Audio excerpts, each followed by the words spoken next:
I guarantee that Batman, Superman, Aquaman, and all the DC superheroes would bow to our medical service. Thank you so much for your bravery and your continued service. Now let's take a deep dive into one of the biggest shows in the DC universe. Titans. Yep, the Titans are back. Nightwing, Robin, Beast Boy, Wonder Girl, Raven, Starfire, Hawk, Dove, Connor, and even the next big villain they'll be facing, Blackfire. They're all here. Plus, this epic cast is joined by executive producer Greg Walker to talk all things Titans, the past, present, and future. Let's check it out.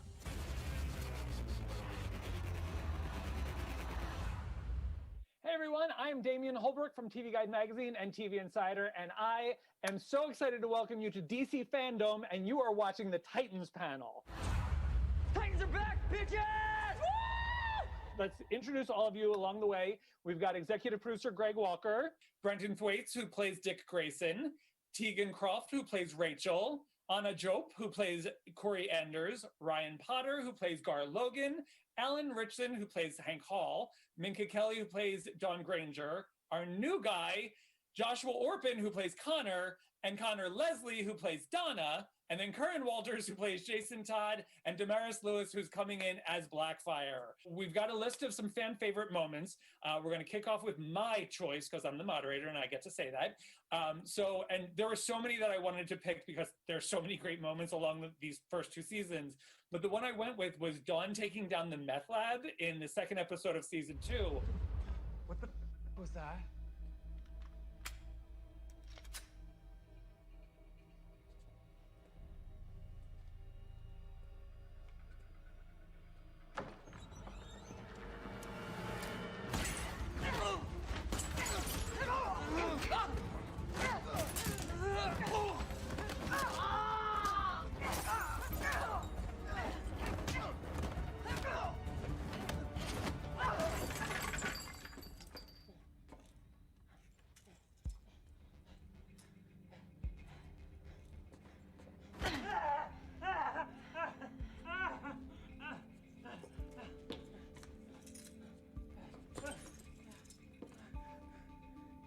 Please don't kill me.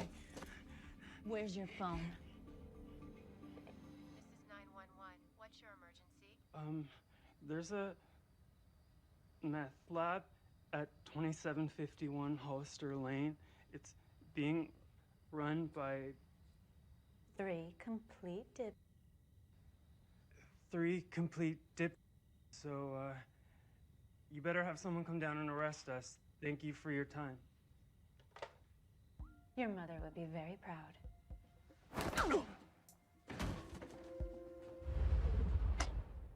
I have to give it up to Orphe. My stunt double really does all the work when it comes to having to navigate those wings because the weight of them just takes you. So you really have to learn how to move with them when you're throwing yourself around. It's a fun challenge. The first fan clip that everyone kind of like came to was Donna breaking out the lasso for the first time.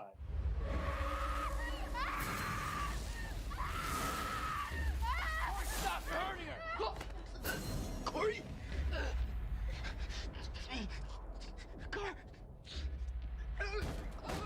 Corey, what are you...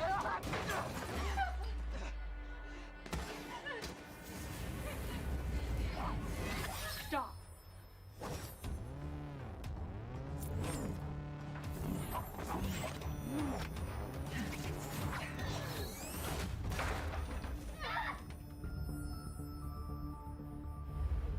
Heck yeah. I love the Corey and Donna friendship.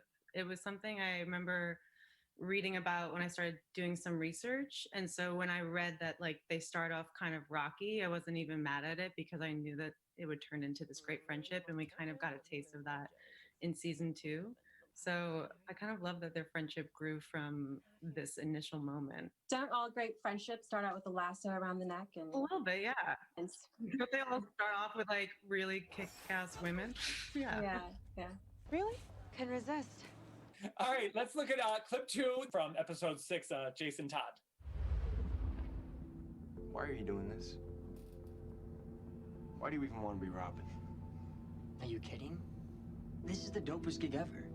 Hanging out with Batman, kicking bad guys' asses, being famous, driving the goddamn Batmobile. He lets you drive the Batmobile?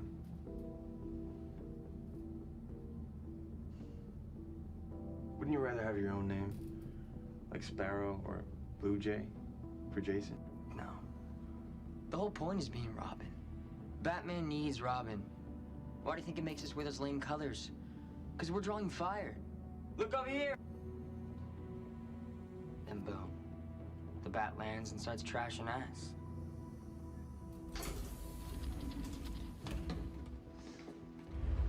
I think that scene describes it perfectly. The brother-stepbrother relationship, you know, in the build between them over the season. And season 2 even showed more. So I think that was probably the best scene that shows the relationship for sure. I think that Dick is, you know, he's annoyed by that and he's frustrated by this kid, but essentially takes on the role of mentor and tries to inspire him, you know, to believe in the same things that he does and to fight crime in the way that Dick is learning to fight crime. And ultimately he fails in connecting with him. And that scene at the end of season 2 on the rooftop is kind of an example of Dick putting aside his problems and offering to open up that channel and you know, and kind of put it on the table as, you know, I'll help you and be a mentor. They need your leadership, Jason. You need to set the tone. I'm not Robin anymore. You are. The next clip is quintessential Jason. All we know is that whatever the cause of the phenomenon, it appears to have been abated by this new group of masked heroes. So, apart from some dead birds, we seem to have... Titans are back, bitches! Woo! You're kind of an aren't you, kid? Yeah, but you like me. Admit it. Never gonna happen. What's hard about these scenes for me, especially, I always love when it's Kern and I, because he's, in real life, the most infectious, vivacious, effervescent soul I've ever met, you know? I mean, just so, always fun to be around, just, you know, doesn't even have to be talking. You're like, same with you, Alan. Being here with you, you know? And so, you know, it's always been the one like putting the lid on it, you know, in the scenes is actually tough. This next clip is the scene with Crypto and Connor with the Luthor Strike Team. Everybody get down! Nobody move! Get down! Do not move! What in God's name's going on? You can't come into my house and order people around. Quiet! Hey! Shut up! Stop that! What are you doing?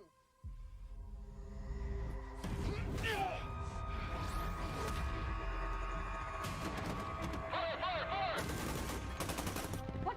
No, stop that!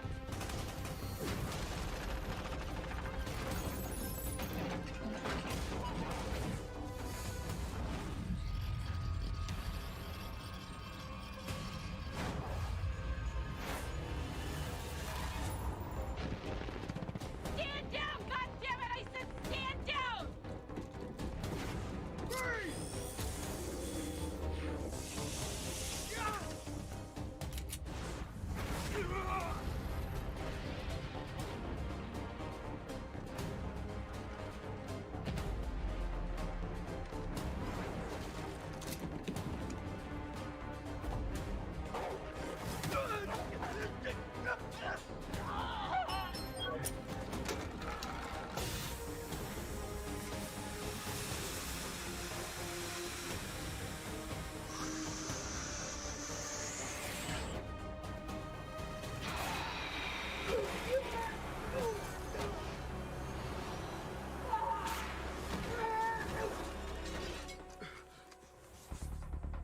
Subject targeted, firing.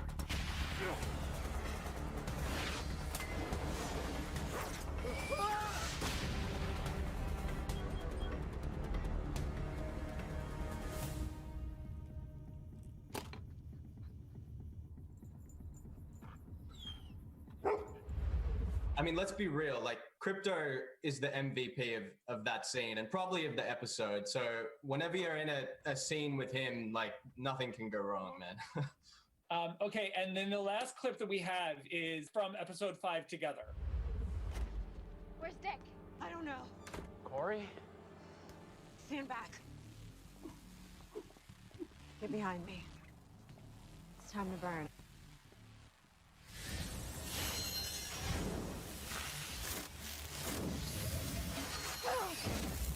Night.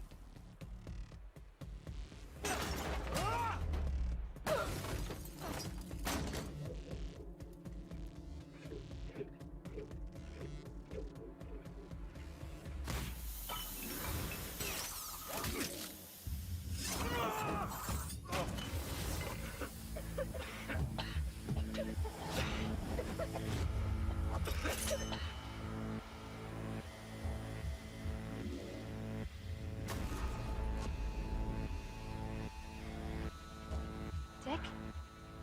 That's Robin.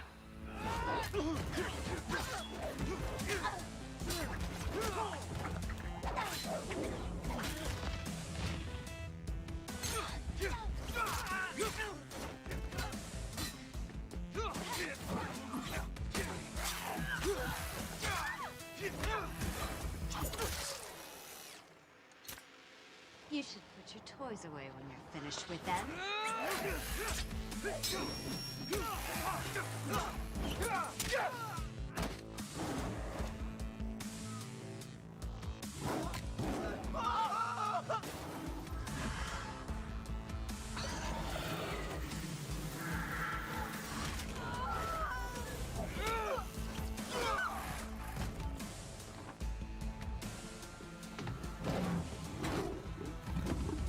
I'll say I'm so happy to see that this scene was voted on by the fans because it was so hard to film. I don't know if you guys remember, but we were filming went in to what that we hotel like 6 times or something. yeah what we were lovingly calling the struggle motel in the middle of the night, and it was freezing. We went there so many times, and yeah, so I'm really glad to see that people responded to this scene. There's a whole lot of work to do and no one to do it but me. So let's get started. And Ryan, you had that great episode where we're waiting for Connor to wake up, and you got to just do like the day over and over again. That was a good time. Boris, our like season-long DP, was directing that episode a bit, and it was just a really intimate set than what we usually go through because we were like changing clothes every 5 minutes and going from one set to another. It was just like an entire day of just goofing off and like just coming up with new ideas, and like there was so much stuff that didn't make it because of how much stuff we actually shot of Gar in the Titans Tower just being Gar. Damaris, we got a couple tastes of you at the end of last season, but now you're coming in full-fledged. But I'm not completely sold on her being all evil. It's funny you say that because the villain, I think the villain is generally always my favorite character in a lot of movies because there's a reason why that they're a villain. And I'm excited to see especially what gets cooked up for our duality, I would say, especially like with Corey being of the same, I guess, blood or whatever we have on our planet, and but with different ability. So I think it's going to be really interesting seeing what happens. I'm coming for you. Good. Will Blackfire meet the rest of her friends? Because I need to know what she thinks of this group. Oh yeah, she's gonna have a room in Wayne Manor. Get ready. It's gonna. No, wait, seriously? It's gonna mix things up. Yeah. Oh my God, I love this. This season, we're gonna bring up a new villain. And it's a villain. If you've watched the show, you know that Jason Todd's had a rough run, and he had a falling out with the Titans, and it didn't end well. And even the Titans, as they kind of reunited as a team, were absent one member at the end who rode away on a motorcycle and had a fallout. And there's that African proverb, if something along the lines, the child who is not embraced by the village will burn it down to feel its warmth. And that child comes back in the form of Red Hood. Wow. Wow. All right, Karen, how do you feel about that? All right. Yeah, I'm very excited, obviously.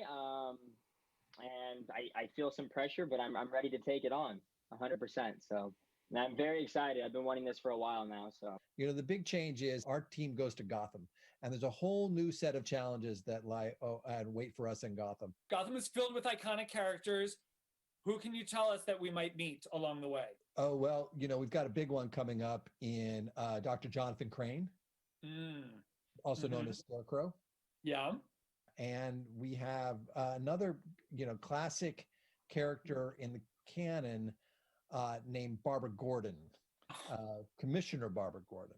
We've got two, of the second gen coming up. There was originally Batman and Jim Gordon, and now we have Nightwing and Barbara Gordon trying to kind of deal with the mistakes of their parents, and it turns out a lot more difficult than anybody thought.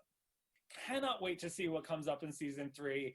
I want to thank you all and congratulations on an awesome run so far. Thank you so much.